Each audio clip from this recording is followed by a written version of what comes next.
So far, we've been working with different levels of confidence intervals, but we haven't really emphasized what does each means. So in this video, I'm going to go over some definitions with some graphic drawings to help you understand what does 95% confidence actually means from our previous video's example. So let's begin.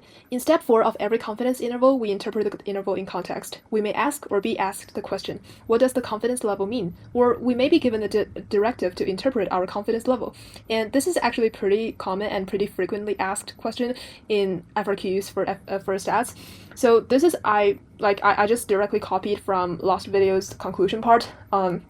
If you want to rewatch that video, you can, but this is a little bit just to help you memorize those.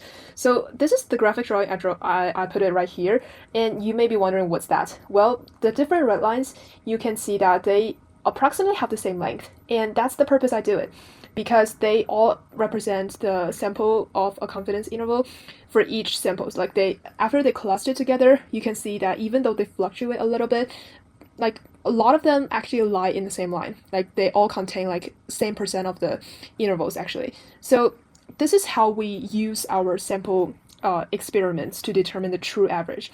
So for example, this red line, straight line I draw it right here, this represents our true average.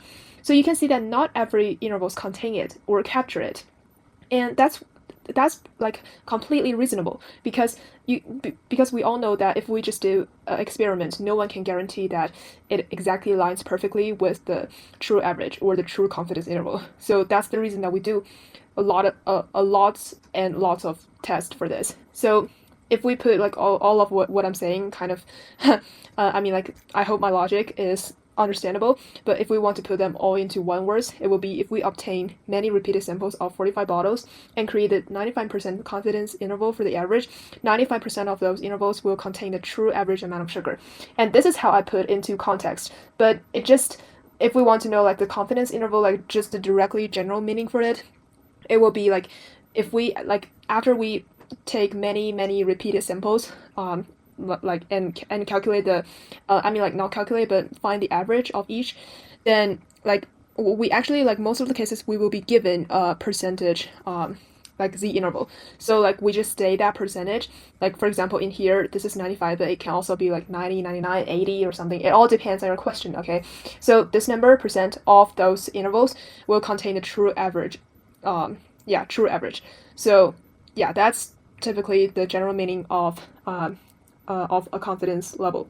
So this is a little bit clarified for the confidence interval, since I think it's going to be important for you to understand what that actually means and what the heck we are actually doing. Like, I mean, a lot of students, they do correct steps, they wrote down correct words and like correct calculations, but when it comes to those type of following questions in FRQs, they're just kind of shocked, and I don't want you to be that person. I want you to be fully packed and know what you're doing. And so that's the reason I make this video, and the little bit definition and drawings will help. And thank you so much for watching. And